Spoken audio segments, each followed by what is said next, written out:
बिस्मिल्लाहिर्रहमानिर्रहीम। अस्सलाम वालेकुम दोस्तों, मैं उम्मीद करता हूँ कि आप सब दोस्त खैरियत से होंगे और मैं तमाम दोस्तों के लिए दुआ करता हूँ ताला तमाम दोस्तों को अपनी ज़ुबान में रखे। आप सब दोस्त देख रहे हैं यूट्यूब चैनल मेडिसन इन्फो। आज जिस मेडिसन के बारे में मैं तमाम दोस्तों को इन्फॉर्मेशन दूंगा वो है स्पासलर पी सिरप। स्पासलर पी सिरप के बारे में बताने से पहले मैं तमाम दोस्तों से एक रिक्वेस्ट करता हूँ कि जिन दोस्तों ने अभी तक हमारे YouTube channel Medicine Info subscribe नहीं किया, सबसे पहले हमारे चैनल को सब्सक्राइब कर दें और बेल आइकन के बटन को प्रेस करना ना भूलें, ताकि हमारी मेडिकल के रिलेटेड हर वीडियो आप तमाम दोस्तों तक नोटिफिकेशन के जरिए पहुंच जाए और तमाम दोस्तों को मेडिसन के मतलब मुकम्मल इंफॉर्मेशन हासिल हो सके। तो लेट्स दोस्तों आज की वीडियो स्टार्ट करते हैं।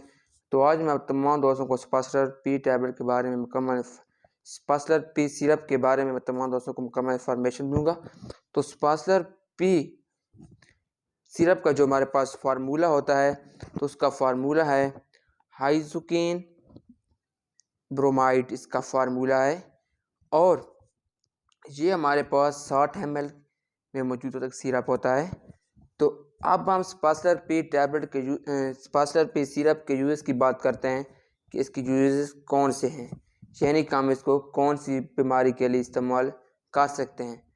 ये एक बच्चों में इस्तेमाल की जाने वाला सिरप है, यानी कि बच्चों में मैदे का दर्द हो तो हम इस सिरप का इस्तेमाल कर सकते हैं। अगर किसी बच्चे के पेट के किसी हिस्से में भी दर्द है तो हम इस सिरप का इस्तेमाल कर सकते हैं। अगर किसी बच्चे के आंतों वगैरह में सोजिश है या उसके गुर्दे में दर्द है तो हम फिर भी स्पासलर पी सिरप का इस्तेमाल कर सकते हैं। अगर किसी बच्चे के मिसाने में दर्द है या पित्ते का दर्द है तो हम फिर भी स्पासलर पी सिरप का इस्तेमाल कर सकते हैं। तो लेट्स अब हम ये थे इसके बेनिफिट या यूज़। अब हम इसकी डोज की बात करते हैं कि हम इसको किस तरीके से इस्तेमाल करना चाहिए, यानी कि अगर 9-10 साल का बच्चा है तो उसको 2-2 चम्मच 3 टाइम, अगर छोटा बच्चा है तो उसको 1-1 चम्मच 3 टाइम, अगर यानी कि 1 साल या 1 साल से कम है तो उसको आधा चम्मच 3 टाइम इस्तेमाल करें। और अब हम इसके साइड इफ़ेक्ट की बात करते हैं कि इसके साइड इफ़ेक्ट कौन से हैं। इसके अमूमन side effect normal side effect हैं, यानी कि इसके इस्तेमाल करने से हमें एलर्जी वगैरह हो सकती है और हमें उल्टी वगैरह भी आ सकती है, इसकी और कोई साइड इफ़ेक्ट नहीं है।